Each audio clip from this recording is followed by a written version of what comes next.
Hello everyone. So today now we will study the topic that is laws of chemical combinations. ठीक है जी. हमारे पास वैसे तो we have many laws 5 laws हैं हमारे पास, but in grade 10 and in grade 9 we study mainly 2 laws of chemical combination. One law says, एक लॉ जो है first law, that is law of conservation of mass और you से energy. ठीक है जी. क्या कहता है ये law of conservation of mass और energy? This law says that mass can neither be created nor be destroyed. Mass को ना तो हम क्रिएट कर सकते हैं ना ही हम उसको डिस्ट्रॉय कर सकते हैं. It can neither be created nor be destroyed. ठीक है. अब चाहे वो आप एनर्जी ले लो या आप मास ले लो, इट्स सेम थिंग. ठीक है, सेम लॉ हमारा चलता है. इसका क्या मतलब है कि लेट्स टेक एन एग्जाम्पल. हम एक एग्जाम्पल लेते हैं.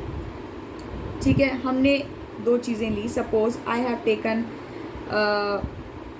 सब्सटेंस BaCl3,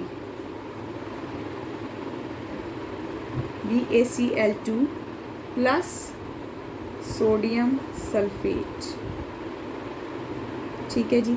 ये मैंने ले लिया सपोज 5 ग्राम्स, ये ले लिया मैंने 3 ग्राम्स. ठीक है.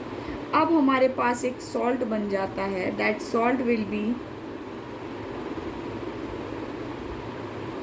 Barium sulphate plus sodium chloride. ठीक है, ये सॉल्ट बन गया. अब इसका जो हमारे पास मास होगा that would be 8 grams. That mass will be 8 grams. Okay, so what is the meaning? That whatever we have taken at this side, that means at reactant side, mass, it must be equal to the mass of product. ठीक है जी. ये बोलता है law of conservation of मास. ये हमारा पहला law है. It is given by Dalton. ठीक है. That atoms can neither be created nor be destroyed. मतलब मास क्या है, एटम क्या है, they will be having mass. So mass can neither be created nor be destroyed. Second law जो है, second law हमारा क्या बोलता है? Second law is law of constant proportions. Constant proportion कह लो आप, डेफिनेट प्रोपोर्शन कह लो. ठीक है. इसका क्या मतलब है? इसका मतलब है कि कोई भी कंपाउंड जब बनता है, if you make any compound, कोई भी कंपाउंड अगर आप बनाते हो या कोई भी कंपाउंड आप लेते हो, उसका जो एटम्स का कॉम्बिनेशन होगा, एटम का कॉम्बिनेशन जो होगा, that combination will be in a whole number ratio. One thing whole number में होगा.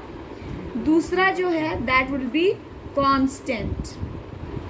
कांस्टेंट मतलब कि it will not change, it will not change. For example, you have taken water. Okay, you have taken water. अब water आप earth के किसी भी corner पे लो, यू विल गेट वाटर.